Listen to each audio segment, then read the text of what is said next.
السلام علیکم friends defence updates میں پاکستان نیوی کو سی سلطان لانگ رینج میری ٹائم پیٹرول ایئر کرافٹ کی فراہمی سے متعلق خبر پر بات کریں گے۔ SU-57 کے انجن کے لیے 2D نوزلز کے استعمال، چین کی ریکارڈ شپس کی ڈپلائمنٹ، ترکیہ سمیت دیگر اہم بین الاقوامی دفاعی خبریں بھی اس ویڈیو میں شامل ہوں گی۔ So let's start.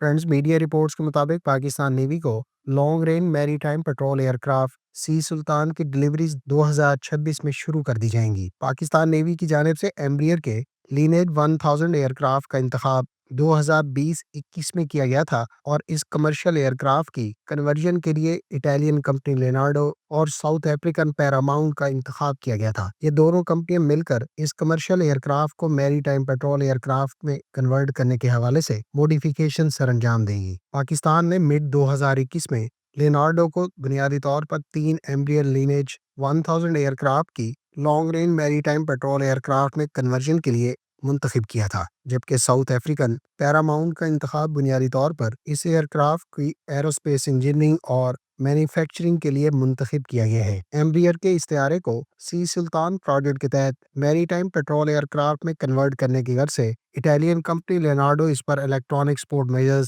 اور الیکٹرانک انٹیلیجنس سینسرز کے علاوہ electro optical turret, active electronically scanned radar اور سیٹلائٹ کمیونیکیشن کے علاوہ شاف اور فلیئر ڈسپینسرز اور torpedoes plus depth charge launcher کی انٹیگریشن کا کام سر انجام دے گی۔ پاکستان نیوی لانگ رن میں تقریباً 10 ایمبریئر 1000 ایئر کرافٹ سے اپنے امریکی ساختہ P-3C میری ٹائم پیٹرول ایئر کرافٹ کو ریپلیس کرنے کا منصوبہ رکھتی ہے، تاہم یہ تمام تر انٹیگریشن اور پاکستان نیوی میں انڈکشن مرحلہ وار کی جانی ہے، جس کے سلسلے میں پہلے 3 ایئر کرافٹ کی ڈلیوریز کا آغاز 2026 میں موڈیفیکیشنز کے بعد متوقع ہے۔ پاکستان نیوی کے سربراہ ایڈمرل نوید اشرف نے اپنے حالیہ انٹرویو میں کہا ہے کہ sea Sultan maritime patrol aircraft Pakistan navy کے زیر استعمال P-3C اور ATR-72 ایئر کرافٹ کو کمپلیمنٹ کریں گے۔ انہوں نے مزید کہا کہ یہ میری ٹائم پیٹرول ایئر کرافٹ نہ صرف رینج بلکہ انڈیورنس کے ساتھ ساتھ اینٹی سب مرین وارفیئر اور اینٹی سرفیس وارفیئر کے حوالے سے پاکستان ایئر آرم کی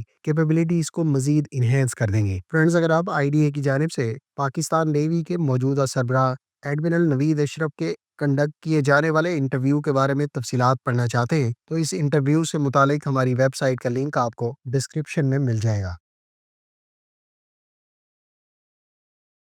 ساؤتھ کوریا کی جانب سے یورپین کنسورشیم MBDA کو Meteor long range air to air missiles کے حوالے سے باقاعدہ کانٹریکٹ اوارڈ کر دیا گیا ہے۔ ساؤتھ کوریا کی جانب سے MBDA کو بنیادی طور پر Meteor long range air to air missiles کے مینوفیکچرنگ کا کانٹریکٹ اب سے چند روز پہلے اوارڈ کیا گیا ہے۔ گو کہ اس کانٹریکٹ کے تحت میٹیور کی تعداد ڈسکلوز نہیں کی گئی، تاہم ساؤتھ کوریا اس سے پہلے ہی اعلان کر چکا ہے کہ وہ ابتدائی طور پر MBDA سے KF-21 4.5 generation combat year craft کے لیے 100 Meteor air to air missiles ابتدائی طور پر حاصل کرے گا۔ ساؤتھ کوریا کی جانب سے MBDA سے ایکوائر کیے جانے والے ان Meteor air to air missiles کو نہ صرف KF-21 بلکہ لاکہیڈ مارٹن کے F-35 اسٹیلتھ ایئر کرافٹ کی انٹرنل ویپن بے میں بھی استعمال کیا جا سکے گا۔ ساؤتھ کوریا کی ڈیفینس ایکوزیشن پروگرام ایڈمنسٹریشن نے یہ کانٹریکٹ سائن کرنے کے بعد کہا ہے کہ اس کا بنیادی مقصد KF-21 کی 2026 کے آخر میں انڈکشن سے پہلے Meteor air to air missiles کا حصول ہے۔ ادھر یورپین کنسورشیم MBDA کا کہنا ہے کہ KF-21 کے ساتھ Meteor air to air missiles کی انٹیگریشن سے متعلق تمام تر ٹیکنیکل چیلنجز اور ڈیٹا لنکنگ کے ساتھ ساتھ میکینیکل انجینئرنگ اور ایروڈائنامکس کے کام مکمل کر لیے گئے ہیں۔ MBDA کے مطابق Meteor air to air missiles کے ساتھ KF-21 کے پہلے پروٹوٹائپ نے جولائی 2022 میں فلائی کیا تھا، جبکہ اس کے بعد اس میزائل کی ایجیکشن سے متعلق ٹیسٹ 2023 اور فائرنگ ٹرائلز 2024 کے اوائل میں کنڈکٹ کیے جا چکے ہیں۔ خیال رہے کہ اس وقت KF-21 کے ٹوٹل 6 پروٹوٹائپ تیار کر لیے گئے ہیں، جن میں سے 4 سنگل سیٹر اور 2 ڈیول سیٹ ویریئنٹ ہیں۔ KF-21 اس وقت 1000 سے زائد ٹیسٹ مشنز کنڈکٹ کر چکا ہے، جبکہ اس پر ٹوٹل 2000 فلائٹ ٹیسٹ کنڈکٹ کی جانی ہے۔ اطلاعات کے مطابق KF-21 پر شارٹ رینج کیٹیگری میں جرمن ساختہ IRIS-T کا استعمال کیا جانا ہے اور جرمنی کو بھی اس سے متعلق غالباً کانٹریکٹ ایوارڈ کیا جا چکا ہے۔ فرینڈز، اگر آپ KF-21 پروگرام، اس ایئر کرافٹ کی صلاحیتوں اور ویپن سے متعلق مزید تفصیلات جاننا چاہتے ہیں تو اس ٹاپک پر کمپریہنسو ویڈیو کا لنک آپ کو اینڈ سکرین پر مل جائے گا۔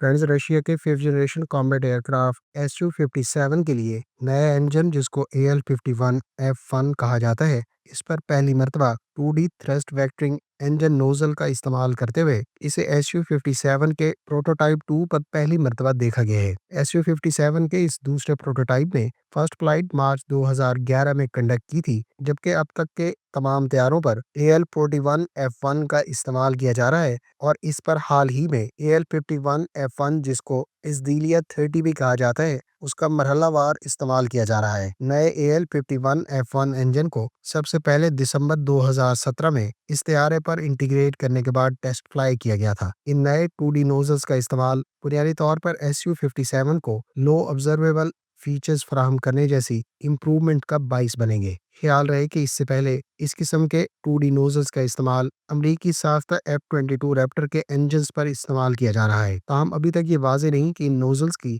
فیوچر میں اس انجن پر استعمال اور Su-57 کے ساتھ انٹیگریشن کا کیا سٹیٹس رہے گا۔ یہاں یہ بات قابل ذکر ہے کہ رشین حکام کے مطابق روس کو Su-57 سے متعلق پہلا بین الاقوامی کانٹریکٹ اب سے کچھ عرصہ پہلے ایوارڈ کیا گیا ہے، اور الجیریا کے بارے میں خیال کیا جا رہا ہے کہ وہ رشیا سے Su-57 ایکوائر کرنے والا پہلا بین الاقوامی کسٹمر ہے۔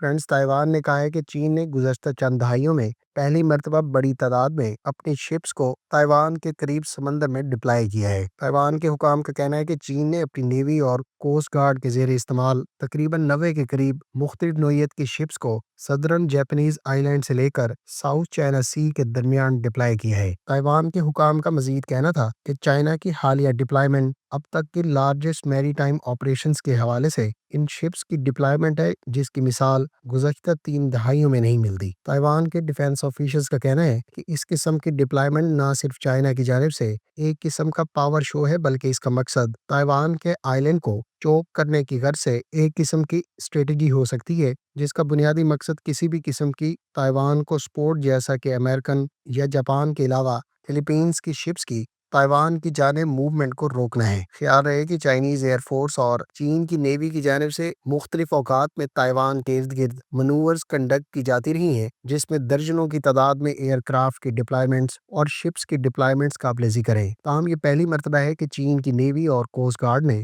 بڑی تعداد میں شپس کو تائیوان کے قریب سمندروں میں ڈپلائی کر کے ایک لحاظ سے پاور شو کرنے کے ساتھ ساتھ فیچر کی اسٹریٹجی کو ڈیمونسٹریٹ کیا ہے۔ فرینڈز، ترک کمپنی بیکر کے TB2 ڈرون نے اب تک 1 ملین سے زائد فلائٹ آورز کنڈکٹ کر کے ایک نیا مائل سٹون اچیو کیا ہے۔ TB2 ڈرون، جو بنیادی طور پر باقاعدہ سروس میں 2014 میں انڈکٹ کیا گیا تھا، اب تک 1 ملین سے زائد فلائٹ آورز مکمل کر چکا ہے، جو اب تک مختلف ممالک کی جانب سے تیار کیے جانے والے ڈرونز میں سے کسی ایک پلیٹ فارم کے سب سے زیادہ فلائٹ آورز ہیں۔ ترک حکام کا کہنا ہے کہ اس نے TB2 ڈرونز کے ساتھ یہ مائل سٹون اچیو کرنے کے بعد امریکہ، اسرائیل اور چائنیز کمپنیوں کو بہت پیچھے چھوڑ دیا ہے۔ خیال رہے کہ TB2 ڈرونز اب تک تقریباً 3 درجن کے قریب ممالک کی جانب سے ایکوائر اور سروس میں انڈکٹ کیا جا چکا ہے، اور اس ڈرون کی مقبولیت میں ابھی بھی وقت کے ساتھ ساتھ اضافہ دیکھنے کو مل رہا ہے۔ ترک کمپنی بیکر نے اس ڈرون کو 2014 میں باقاعدہ ترک آرمڈ فورسز کی سروس میں شامل کرنے کے بعد کئی طرح کی ایڈوانسمنٹ بھی لائی ہیں، جس میں سمارٹ منیشنز کی انٹیگریشن اور ڈرونز کے لیے کروز میزائلز کی تیاری اور الیکٹرانک وارفیئر ایکوپمنٹ کی انٹیگریشن قابل ذکر ہے۔ ترک کمپنی بیکر کی جانب سے TB2 کے بعد TB3 ڈرون بھی متعارف کرایا جا چکا ہے، جس کو خاص طور پر اینادولو ڈرون کیریئر کے لیے ڈیزائن اور ڈیولپ کیا گیا ہے۔ فرینڈز، یہ تھیں آج کی ڈیفینس اپڈیٹس۔ امید ہے اس ویڈیو سے آپ کی معلومات میں اضافہ ہوگا۔ ملتے ہیں نیکسٹ ویڈیو کے ساتھ، اپنی دعاؤں میں یاد رکھیے گا۔ اللہ حافظ۔ پاکستان زندہ باد۔